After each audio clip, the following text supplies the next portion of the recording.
Bu zulmatda yongan yulduzlar haqida hikoya. Erkinlik uchun, vatan uchun, haqiqat uchun biz kechirdik qamoqlarni, surgunlarni. Ammo yuragimizda bir nur bor edi, xalqqa bo'lgan muhabbat. Biz yulduzli tunlarda orzu qildik, bir kun kelib ozodlik tongi otishni. Yulduzlar so'nmaydi. Yulduzlar, tunlar abadiydir.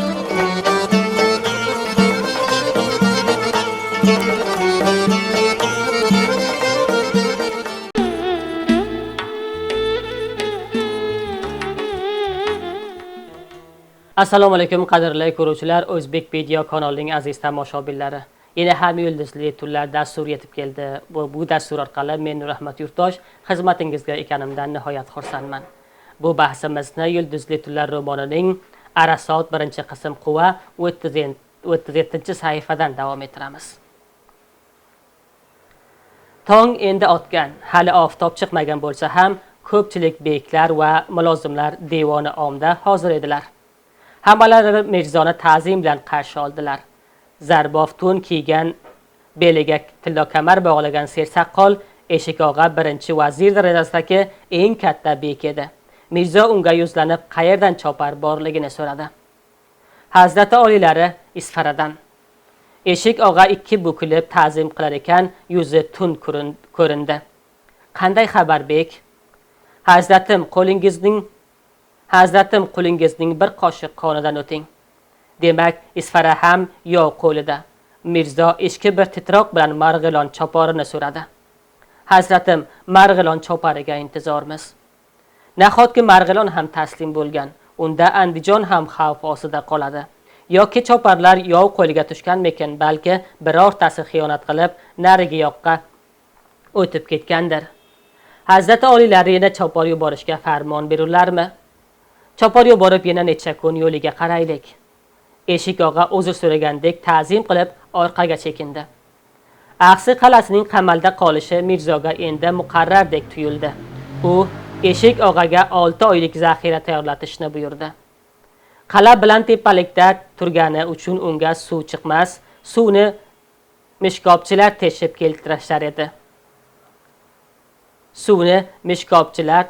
keltirishar edi. Mirzo 30 yoshlik xo'shqomat Qosimbekka qala ichida bir tosh havz qurdirish va uni suv bilan to'ldirishni amr berdi. Mirzoning avzoi yomonligini sezib turgan beklar darhol uning farmonini bajarishga kirishdilar. Mirzoning o'zi esa otlanib arkdan chiqdi. Mulozimlar va qo'rchilar ham otlanib odatdagiday unga ergashdilar. Umar Shayx Mirzo qalaning bir chetida daryoning bilan qirg'og'i ustida jar labida turgan kabutarxonaga qarab yo'l oldi. Otliq choparlar dom-daraksiz ketganlari uchun Mirzo endi qanotlik choparlarini ishga solmoqchi edi. Kabutarlarning don va suvlariga qarayotgan kabutarbonlar podshoni yaqin kelib qolganda ko'rdilar u shosha-pisha ta'zimga chiqdilar. Mirzo otini to'xtatdi. Orqadagi mulozimlardan ikkitasi rikobdor bilan jilovdor tez otdan tushdilar. Biri Mirzo mingan qora qashqa otning oltin jilovidan, ikkinchisi kumush uzangisidan tutdi. Mirzo kattagina qorin qo'ygan semiz odam edi. Otdan ehtiyot bilan sekin tushdi. Marg'ilon va Qo'qonga uchadigan maxsus kabutarlar keltirildi. Naycha qilingan qisqa xatlar ularning qanotlari tagiga mahkamlandi. Umar Shayx Mirzo kabutarlarni o'z qo'li bilan uchirishni yaxshi ko'rar edi. U hurrong chini kabutarni qo'liga olib, yog'och zina bilan kabutarxonaning tomiga chiqdi. Tomdan atrof juda yaxshi ko'rinar edi. Uzoqdagi tog' ortidan quyosh jimgina ko'tarilib kelar, pastda shovullayotgan daryoning to'lqinlari nafis jilolanib turar, g'irg'ir esayotgan ertalabki shabboda ipakday mayin tuyular edi. Umar Shayx Mirzo tom tepasida turib, o'zi mustahkamlatgan va poytaxtga aylantirgan axsiga ko'z yugurtirib chiqdi. Qo'rg'onning qo'l yetmas bilanlikka qurilganidan va atrofi chuqur o'ng'irlar bilan ihota qilinganidan alayda bir mamnuniyat sezdi. Hali bu jarlarga qanchadan qancha yog'ilarim qo'lagay degan o'y ko'nglini shod qildi. Biroq bu bahaybat o'ng'irlar oyoq ostidagi zaminni ichdan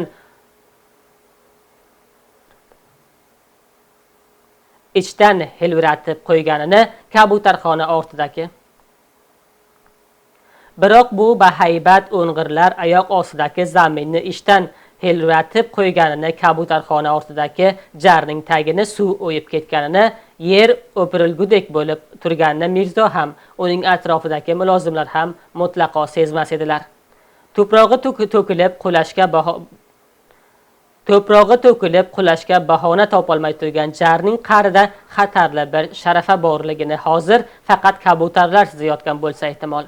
Chiroyli to'rlar va ozoda kataklar ichida o'tirgan bu jonivorlar bugun kechasi negadir juda bezavotalanib, patir-pitir qilib chiqishdi. Hozir ham ular don suvga qaramay, nuqul tashqariga intilishar, katak chiviqlarini asabiy cho'qishar edi. Kabutarbonlar buning sababini tushunmay hayron edilar. Faqat Umar Shayx Mirzoning qo'ldagi chini kabutar katakdagi xatardan qutulganday osoyishta bo'lib qolgan edi. Hozir butun olam Shayx Umar Mirzoga mana shu kabutarday ma'sum va osuda tuyuldi. U tom o'rtasiga borib kabutarning mayin qanotini yuziga bosdi. Uni uchirishdan oldin "Marg'ilonga uch, qanotni choparim" deb shivirladi. Tagidan nurab turgan jar shu asnoda birdan o'pirildi. Kabutarlar qo'nayotgan ayri yog'och shaq etib pastga uchib ketdi.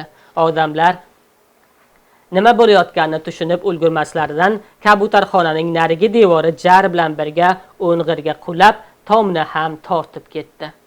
Tomning o'rtasida turgan Umar Shayx Mirzo chang to'zon ichida qattiq bir chayqaldi-yu, gandiraklab yiqildi.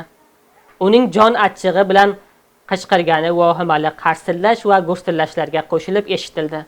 U yiqilib tushayotganda qo'lidagi kabutarni qo'yib yuborgan edi. Chini kabutar chang to'zon orasidan yo'lqinib chiqib osmonga qarab otildi. Mirzoning o'zi esa tom yog'ochlariga, samon suvoqlariga, jar to'proqlariga aralashib, 3 terak bo'yi pastga qo'lab ketdi. Mirzoning keytidan tomga endi chiqqan kabutarbon zinapoyadan o'zini yerga otdi. Mulozimlar va qo'rchilar kutilmagan falokatdan vahimaga tushib orqaga qochdilar. Otlar hurkib, nuqtalarini uzgudek siltalanishar va kishnar edilar. Hazrati Olini xavf-xatardan asraymiz deb yurgan qo'rchilar avval nima bo'lganini fahmlamay olib,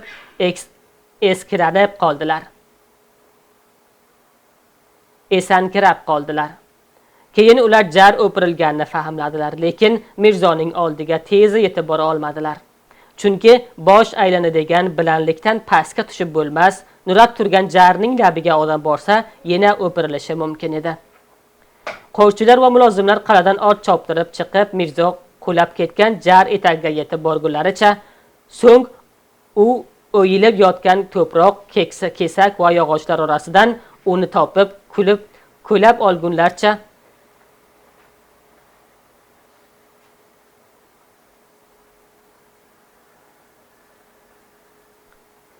Qo'rchilar va mulozimlar qal'adan ot choptirib chiqib, Mirzo qulab ketgan jar etagiga yetib borgunlaricha, so'ng o'yilib yotgan to'proq, kesak va yog'ochlar orasidan uni topib olib, uni joyidan biri ham topib olgunlaricha 10 jonidan biri ham qolmagan edi.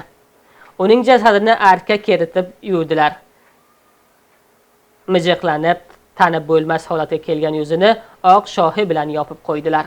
Bugun ertalab Umar Shayx Mirzo saharda kelgan tanobida Qorako'z begim Qutlug'nigor xonimni quchoqlab, ovoz tortib yig'lar edi. Men sabab bo'ldim xonimaya, hazratimni men nechun uyg'otdim? Uyg'otmasam o'sha joyga kechroq bor edilar-ku. Men yuzi qora sabab bo'ldim bu o'limga. Men bu kun saharlik paytida Mirzo xuddi o'lishni bilganday vasiyat qilganini eslab, Qutlug'nigor xonim ham o'zini yig'idan tutolmas edi. Eyvoh, rahmatlik kuni yetganini qanday bilgan ekanda shunday gaplarni aytdilar. Qorako'z begim xonimning quchog'idan chiqib, kichkina mushti bilan chakkasiga urdi. Men hali tug'ilmagan farzandimni otasidan jido qildim, xonimya deb o'rtanishib shivirladi. Bo'yimda bo'lganini shu kecha bilib edilar. O'g'il bo'lsin deb orzu qilib edilar. endi bu bolaga otasini qaydan topamiz, men hazratimni nechun uyg'otdim, xonima, u kishiga kelgan ajal meni olsa bo'lmasmidi, o'sha jardan men qulasam bo'lmasmidi. Undoq demang jonim, biz ham endi jar labida qoldik, butun atrofimiz tahlikali jar. Qutlug'nigor xonim erining kutilmagan o'limda qandaydir sirli bir ma'no borligini hozir tiliga kelgan shu so'zlardan sezdi.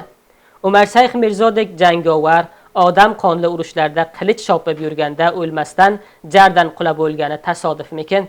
Mirzoning ota-bobolari barpo etib ketgan davlat mana shunday balandjarlar labiga qurilgan binolarga o'xshamasmikan? Parcha-parcha bo'lib ketgan va o'zaro urushlarda emirlayotgan ulkan davlat Qutlug'nigor xonimning tasvirida jirga qulab tushayotgan o'sha binolarga o'xshab ko'rindi-yu, vujudini seskintirib yubordi. Axir uning yolg'iz o'g'li, suyukli farzandi Bobur ham mana shu binolarning birida istiqomat qilmayaptimi? Otasini olib ketgan o'pir yalishlar Boburning boshiga ham tushmasmikan? Yo'q, Tangrim uni panohida asrasin. Men boray begim, Andijonga chopar yuboray, Bobur Mirzoni bu falokatlardan ogoh qilay. Qutlug'nigor xonim ko'z yoshlarini artib, o'z xonasiga chiqdi va eng ishongan amirlardan Qosimbekni chaqirtirdi. Uni topib kelgunlaricha Andijon chorbog'ida Bobur bilan birga turgan onasi Eson Davlat begimning nomiga maktub yozdi. Fatima Sulton begimning topshirig'i bilan Andijonga yashirincha jo'nagan Ahmad Tanbal bu orada Sirdaryo ko'prigini o'tib, Bandi Solor yo'li bilan ancha joyga borib qolgan edi. Ko'zga tashlanmaslik uchun birtagina navkar ergashtirib ketayotgan Ahmad Tanbal kecha Andijondan 60 ta navkar bilan kelgan edi. Bugun Fatima Sulton unga katta va'dalar berdi. Agar Ahmad Tanbal Andijondagi Sodiq beklarning boshini qovushtirib, Boburni chetlatsa-yu, taxtga Jahongir Mirzoni o'tkazsa, marra uniki. Ahmad Tanbal Umar Shayx Mirzo saroyida 2-darajali beklar qatorida shuncha yil ko'nglini cho'kib yurdi. Endi bas, Jahongir Mirzo podshoh bo'lsa, Ahmad Tanbal uning eng birinchi vaziriga aylanadi. Norasida podshohga vazir bo'lish esa podshoh bo'lish bilan barobar. Ana unda qayoqdagi musavvirdan Xonzoda begimning suratini so'rab yurmaydi. U Xonzoda begimning o'zini oladi. Mana shu orzu bilan Andijonga ot surib borayotgan Ahmad Tanbal orqaga o'g'rincha o'girilib qarab qo'ydi. Bandi Solor yo'lida boshqa hech kim ko'rinmas edi. Oradan bir necha soatlar o'tib, Ahmad Tanbal ko'zga ko'rinmay ketgandan keyin Axsidan Qosimbek Quchin 4 ta navkari bilan ot choptirib chiqdi. U ham tezroq Andijonga yetib borishga intilar, Bobur Mirzoning tarafdorlarini yig'ib, uni taxtga o'tkazish ishtiyoqi bilan yonar edi. Qadrli ko'ruvchilar, Yulduzli tunlar dasturining mana shu yerda o'z nihoyasiga yetkazamiz. Yana uchrashguncha xayr, yaxshi qolinglar.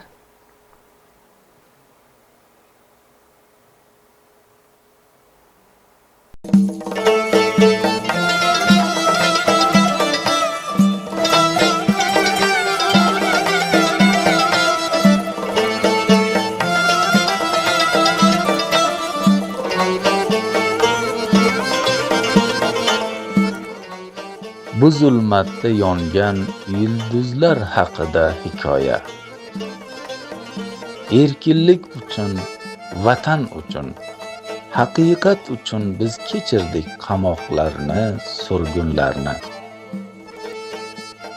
Ammo yuragimizda bir nur bor edi, xalqqa bo'lgan muhabbat.